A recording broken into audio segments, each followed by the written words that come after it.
Hoje a gente vai mergulhar numa das histórias mais impactantes da literatura, mas por um ângulo totalmente diferente. Sabe, a tragédia de Édipo Rei não é só uma peça antiga, empoeirada. Pense nela como um dos primeiros e maiores suspenses psicológicos já escritos. Uma história de detetive, só que às avessas. Imagina só a situação: ser o detetive e o assassino no mesmo crime. É uma ideia de explodir a cabeça, não é? E é exatamente essa a premissa que dita o tom da história toda. A gente acompanha uma investigação onde o herói, que busca a verdade sem descanso, descobre que o monstro que ele tanto caça é ele mesmo. Bem, tudo começa na cidade de Tebas. E olha, a situação por lá tá terrível. A cidade tá literalmente de joelhos, sofrendo com uma praga misteriosa e devastadora. E quando se diz terrível, é desesperador mesmo. Pensa no cenário. As colheitas não vingam, os rebanhos estão morrendo, os bebês nascem sem vida. O povo, claro, tá em pânico. Todos correm para o palácio para implorar a ajuda do seu rei, Édipo, o mesmo homem que, um tempo atrás, salvou a todos da esfinge. E o Édipo, como bom líder, já tinha se adiantado. Ele mandou o cunhado, Creonte, consultar o oráculo de Delfos. E a resposta do deus Apolo é bem direta. A praga é uma punição. Para purificar a terra, a cidade precisa encontrar e punir o assassino do antigo rei Laio. Basicamente um caso arquivado que voltou com tudo para assombrar a cidade. E é aí que o nosso detetive heróico entra em cena. Édipo, sem ter a menor noção da ironia terrível do que está dizendo, jura publicamente que vai encontrar o culpado. Ele declara que vai lutar pelo rei morto como se estivesse lutando pelo próprio pai. E é nesse momento que ele, sem saber, sela o seu próprio destino trágico. Determinado a salvar sua cidade, Édipo começa a caçada pela verdade para valer. E a sua primeira testemunha-chave é uma figura, assim, de imenso poder e mistério. Ele convoca ninguém menos que Tiresias, o profeta cego. No mundo grego, a ideia era que os profetas, mesmo sem a visão física, conseguiam enxergar a verdade dos deuses. Então, o clima já fica tenso, preparando o terreno para o primeiro grande confronto dessa investigação. E a revelação vem como um raio. Depois de muita relutância, Tiresias aponta direto para o rei e solta: "Eu digo que o assassino que você procura é você." Imagina a cena. Édipo, o grande solucionador de enigmas, fica furioso.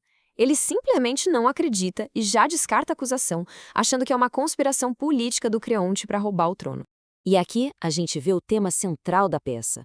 De um lado, Édipo, o rei que enxerga o mundo perfeitamente, mas está completamente cego para a verdade sobre si mesmo. Do outro, Tiresias, que não enxerga o mundo físico, mas conhece a verdade horrível. A ironia da situação é simplesmente demonidora. O mais interessante agora é como uma pista, que no começo parece até inocentar o Édipo, na verdade tem a chave que vai começar a desmoronar o mundo inteiro dele. Jocasta, a rainha e esposa de Édipo, vê o marido super perturbado com a acusação e tenta acalmá-lo. Ela basicamente diz para ele não dar ouvidos a profecias, que isso não tem valor nenhum. Para provar o seu ponto, ela conta uma história. Um oráculo disse uma vez que o rei Laio seria morto pelo próprio filho. Para evitar isso, eles fizeram uma coisa terrível. Furaram os tornozelos do bebê e o abandonaram numa montanha para morrer. Anos depois, Laio foi morto sim, mas por um bando de ladrões numa encruzilhada. Para Jocasta, isso é a prova de que oráculos não significam nada. Só que um único detalhe na história da Jocasta acende um alerta na cabeça do Édipo. Não a parte do filho abandonado, mas o local do crime. Uma encruzilhada, onde 3 estradas se encontram. Essa informação puxa uma memória muito perturbadora, e a investigação, que antes era sobre os outros, de repente se vira para dentro. Daqui para frente, o ritmo acelera de um jeito absurdo. Novas testemunhas começam a chegar, e cada uma, sem querer, traz uma pecinha do quebra-cabeça que vai finalmente solucionar esse caso terrível. O mensageiro chega de Corinto, a cidade onde Édipo cresceu, e traz notícias.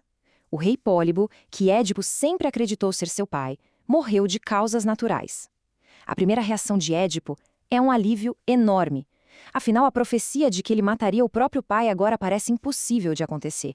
Mas esse alívio dura pouco.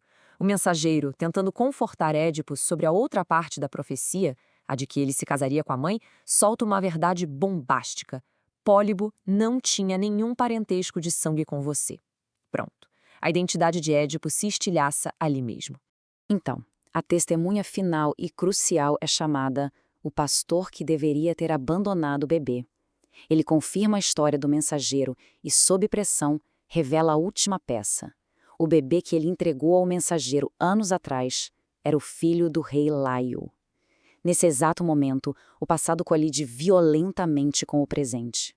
Agora, o ritmo desacelera para a gente sentir o peso esmagador da conclusão. O detetive finalmente resolveu o caso. O detetive e o assassino são a mesma pessoa. O veredito é terrível e não tem como escapar. Édipo é filho de Laio e Jocasta. Ele matou o próprio pai e se casou com a própria mãe.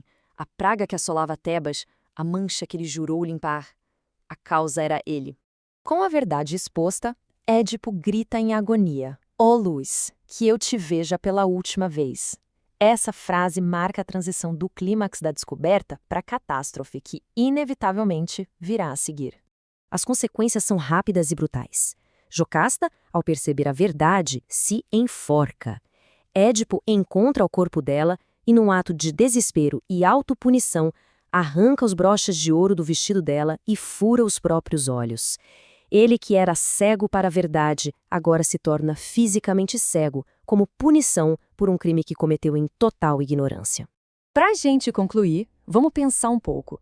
Por que essa história de detetive invertida se tornou uma obra-prima atemporal? Que temas são esses que a tornam tão poderosa até hoje? Essa história dura tanto tempo porque fala de temas universais.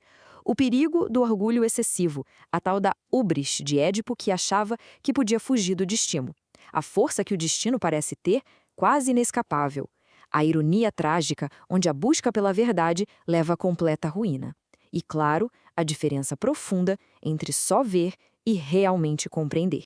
Isso tudo nos deixa com uma pergunta final, bem provocadora, que resume o dilema da jornada de Édipo. É melhor viver uma mentira feliz ou ir atrás de uma verdade que vai destruir tudo? A história de Édipo não nos dá uma resposta fácil, e talvez seja por isso que, milênios depois, ela continua nos assombrando.